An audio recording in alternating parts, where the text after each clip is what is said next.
عزیز طلباء و طالبات، السلام علیکم رحمۃ اللہ وبرکاتہ۔ بسم اللہ الرحمن الرحیم۔ بچوں، 10 جماعت کے جغرافیہ کا 6 سبق آبادی کا آج ہم مطالعہ کریں گے۔ کسی بھی ملک کے لیے آبادی بہت ضروری ہوتی ہے۔ آبادی ایک اہم وسیلہ ہے ملک کی معاشی ترقی، سماجی ترقی کے لیے۔ آبادی اور اس کا معیار ایک اہم عوامل ہیں۔ ہم بھارت اور برازیل ان دونوں ممالک کی آبادی کا مطالعہ کریں گے۔ بچوں، جیسے بھارت میں آبادی کا گنجان پن فی مربع کلومیٹر کتنا ہے؟ ریاست اور مرکز کے زیر انتظام کون سے علاقے ہیں؟ آپ اس نقشے میں اس کا مشاہدہ کر سکتے ہیں۔ آبادی کے لحاظ سے بھارت دنیا کا دوسرے نمبر کا ملک مانا جاتا ہے۔ 2011 کی مردم شماری کے مطابق بھارت کی آبادی تقریباً 121 کروڑ تھی اور بھارت دنیا کے کل رقبے کا صرف 2.41% حصہ رقبہ رکھتا ہے، لیکن دنیا کی کل آبادی کا 17.5% حصہ بھارت میں شامل ہے۔ 2011 کی مردم شماری کے مطابق بھارت کی آبادی کا اوسط گنجان پن 382 افراد فی مربع کلومیٹر ہے۔ بچوں، آبادی کا گنجان پن کسے کہتے ہیں؟ آبادی کا گنجان پن کسے کہتے ہیں؟ فی مربع کلومیٹر میں رہائش پذیر لوگوں کی جو تعداد ہوتی ہے اسے آبادی کا گنجان پن کہا جاتا ہے۔ ہمارے یہاں بھارت میں فی مربع کلومیٹر میں 382 افراد جو ہیں وہ رہائش پذیر ہیں۔ بھارت میں آبادی کی تقسیم پر اگر ہم نظر ڈالتے ہیں تو ہمیں وہ غیر مساوی نظر آتی ہے۔ قدرتی ساخت، آب و ہوا اور گزر بسر کی سہولیات جو ہیں وہ ان عوامل کے اثرات آبادی کی تقسیم پر ہمیں نظر آتے ہیں۔ زرخیز زمین، میدانی علاقے، پانی کی فراہمی، ان سب کی وجہ سے صدیوں سے ان علاقوں میں انسانی بستیاں جو ہیں وہ قائم ہیں۔ زراعت ہیں، صنعت کی وجہ سے بعض علاقوں میں بڑے پیمانے پر آبادی مرکوز ہو گئی ہے۔ مثلاً شمالی میدانی علاقے ہیں، دہلی، چنئی، کولکتہ ہے، ممبئی، پونا، بنگلورو وغیرہ ہیں۔ اس کے برخلاف کوہستانی یعنی جو پہاڑی علاقے ہوتے ہیں یا خشک صحرائی علاقے جو ہیں، اس کے علاوہ گھنے جنگلاتی جو علاقے ہوتے ہیں، یہاں پر چونکہ سہولیات بہت مختصر سی ہوتی ہیں، اس لیے انسانی آبادیاں بھی یہاں پر ہمیں کم نظر آتی ہیں، کم دکھائی دیتی ہیں۔ جیسے آبادی اگر ہم 100 سے کم گنجان والے علاقے دیکھیں تو آپ کو اس سے پہلے جو آپ نے نقشہ دیکھا ہے بھارت کا، اس میں آپ کو دکھایا گیا ہے کہ 100 سے کم والے جو ہیں وہ ہلکے اورینج رنگ سے آپ کو دکھائے گئے ہیں وہ علاقے، اور جو تقریباً 101 سے لے کر 250 تک کے جن علاقوں کی آبادی پائی جاتی ہے انہیں اس سے تھوڑا گہرا رنگ دیا گیا ہے۔ اس کے بعد 251 سے 500 تک کے جن علاقوں میں آبادی پائی جا رہی ہے انہیں اور تھوڑا گہرا رنگ دیا گیا ہے، اور جو سب سے زائد گنجان والے علاقے ہیں یعنی 500 سے بھی زائد ہیں انہیں زیادہ گہرے رنگ سے دکھایا گیا ہے۔ اب جیسے مثال کے طور پر آپ دیکھ سکتے ہیں اتر پردیش کا علاقہ ہے، بہار کا علاقہ ہے، پنجاب ہے، ہریانہ ہے، اسی طرح تمل ناڈو ہے، کیرلا ہے، یہ زیادہ گہرے رنگ سے آپ کو دکھائی دیں گے۔ تو یہاں ان علاقوں کی آبادی جو ہے وہ سب سے زائد گنجان ہمیں نظر آتی ہے۔ اسی طرح اگر ہم برازیل کو دیکھیں تو برازیل میں بھی ہمیں جو ہے براعظم جنوبی امریکہ میں برازیل سب سے زیادہ آبادی والا ملک ہے۔ تقریباً 2010 کی مردم شماری کے مطابق یہاں پر 19 کروڑ آبادی پائی جاتی ہے۔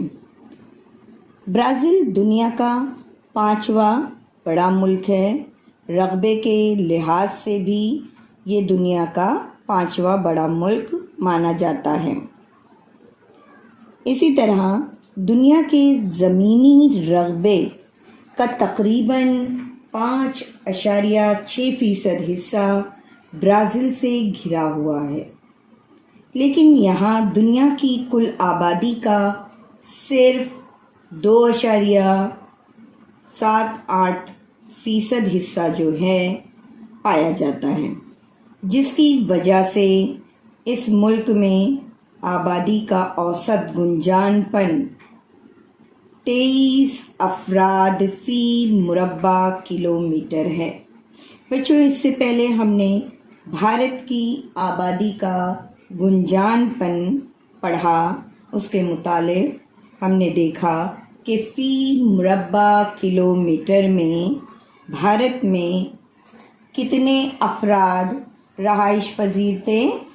382 افراد، اور یہاں دیکھیے فی مربع کلومیٹر میں 23 افراد فی مربع کلومیٹر میں رہائش پذیر ہیں، یعنی ان کے درمیان میں کتنا فرق پایا جا رہا ہے۔ برازیل میں آبادی کی تقسیم غیر مساوی ہے، جس طرح ہمارے یہاں بھارت میں بھی ہے۔ زیادہ تر آبادی یہاں پر مشرقی ساحلی پٹی کے جو علاقے ہیں 300 کلومیٹر چوڑے علاقے پائے جاتے ہیں، وہاں پر زیادہ آبادی نظر آتی ہے۔ یہ گھنی آبادی کا علاقہ برازیل کے ساحلی علاقے کے قریب کا نشیبی حصہ ہے۔ اس میں بھی جنوب مشرقی ساحلی علاقے کا حصہ موافق آب و ہوا کی وجہ سے انسانی آبادی اور بستیوں کے لیے چونکہ یہاں پر کافی سہولیات پائی جاتی ہیں، زرخیز زمین ہے، وسائل کی دستیابی ہے، زراعت صنعتیں بڑے پیمانے پر نظر آتی ہیں، اس کے نتیجے میں اس علاقے کی آبادی کا گنجان پن ہمیں زیادہ دکھائی دیتا ہے۔ اس کے برخلاف ایمیزون کی وادی میں چونکہ ناموافق آب و ہوا، زیادہ بارش، ناقابل رسائی علاقے اور گھنے جنگلات، یہ تمام عوامل انسانی بستیوں کی تعمیر میں رکاوٹ کا سبب بنتے ہیں۔ جس کی وجہ سے انتہائی مختصر جو ہے ہمیں یہاں انسانی آبادی نظر آتی ہے. جیسے کہ آپ اس نقشے میں دیکھ سکتے ہیں، جو رنگ کے لحاظ سے آپ کو دکھایا گیا ہے کہ تقریباً جو ہے، دیکھیے یہاں پر آپ کو فہرست میں نظر آ رہا ہے کہ 2 سے 50 یعنی بہت ہی کم آبادی والا علاقہ آپ کو پیلے رنگ سے دکھایا گیا ہے. پھر اس کے بعد 51 سے لے کر 100 تک کے جو آبادی کا حصہ ہے اسے تھوڑا اورنج رنگ سے کلر سے دکھایا گیا ہے. پھر 101 سے 150 تک کے آپ کو تھوڑا گہرا رنگ دکھایا گیا ہے، اور جو 151 سے لے کر 300 تک کے جہاں پر آبادی پائی جا رہی ہے اسے اور گہرے رنگ سے آپ کو دکھایا گیا ہے، اور جہاں پر سب سے زائد یعنی 301 سے لے کر 500 تک کے آبادی کا گنجان پن نظر آتا ہے اسے اور بالکل ہی گہرے رنگ سے ظاہر کیا گیا ہے، جسے آپ اس نقشے میں آسانی سے دیکھ سکتے ہیں.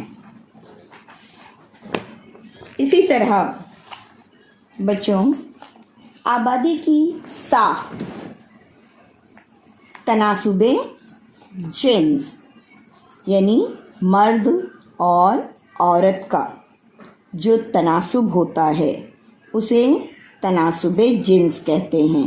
یعنی کسی بھی علاقے میں 1000 مردوں کے تعداد کے مقابلے میں جو عورتوں کی تعداد ہوتی ہے اسے تناسب جنس کہا جاتا ہے. آپ اس ترسیم میں دیکھ سکتے ہیں اسے آسانی کے ساتھ. پہلی ترسیم جو ہے وہ برازیل کی تناسب جنس جس میں دکھائی گئی ہے، اور دوسری ترسیم میں بھارت کے تناسب جنس کو ظاہر کیا گیا ہے. اب دونوں ممالک جو ہیں ان کے تناظر میں آبادی کی مختلف خصوصیات ہمیں نظر آتی ہیں. جیسے گزشتہ کئی دہائیوں میں برازیل میں تناسب جنس جو ہے وہ 1000 سے زائد ہے. برازیل میں تناسب جنس کے لحاظ سے ملک میں عورتوں کی تعداد جو ہے وہ 2001 سے مردوں کی تعداد سے ہمیں زیادہ نظر آ رہی ہے، بڑی ہوئی دکھائی دے رہی ہے. اسی طرح بھارت میں مردوں کی تعداد عورتوں سے ہمیں زیادہ دکھائی دے رہی ہے. بھارت میں گزشتہ کئی دہائیوں سے جو ہے تناسب جنس میں کمی اور زیادتی دونوں ہی ہمیں نظر آتی ہے. 1991 کے بعد تناسب جنس میں ہمیں کچھ اضافہ نظر آتا ہے، جسے ہم اس ترسیم میں بخوبی دیکھ سکتے ہیں. اسی طرح عمر اور جنس کے لیے جو ہے اہرامی ترسیم بھی آپ کو دکھائی گئی ہے کہ آبادی کی عمر اور جنس کو یہ ترسیم ظاہر کرتی ہے. کسی علاقے کی عمر اور جنس کے تناظر میں آبادی کا مطالعہ کرنے کے لیے اس ترسیم کا استعمال کیا جاتا ہے. یعنی ہم ملک کے مختلف عمر کے گروپ میں عورتوں اور مردوں کی تعداد اور ان کے فیصد کو ہم معلوم کر سکتے ہیں. پھر اس ترسیم کے ذریعے جو ہے ملک میں بچے، جوان، بوڑھے لوگ ان کے متعلق بھی ہم جان سکتے ہیں کہ وہ کتنے ہیں. یعنی آبادی کی عمر کی ساخت کا اگر خیال کریں تو یہ بات ہمیں اچھی طرح سمجھ میں آ جاتی ہے کہ برازیل کی آبادی میں بوڑھوں کی تعداد میں اضافے کا رجحان زیادہ ہے. یعنی برازیل کی آبادی میں زیادہ تر جو ہے بوڑھوں کی تعداد ہمیں نظر آتی ہے، لیکن اس کے برعکس بھارت میں اس کے حالات مختلف ہیں، یعنی بھارت میں نوجوان عمر کا طبقہ جو ہے وہ زیادہ نظر آتا ہے، اس لیے بھارت میں کام کرنے والی نفری قوت جو ہے وہ زیادہ نظر آتی ہے۔ اسی طرح بچوں، آبادی میں اضافے کی شرح، آبادی میں اضافے کی جو شرح ہے اسے ہم جو ہیں وہ دیکھ سکتے ہیں اس ترسیم کے ذریعے۔ آبادی میں اضافے کی شرح برازیل کی اور بھارت کی، برازیل اور بھارت کی آبادی کی شرح کا ہم مطالعہ کریں گے۔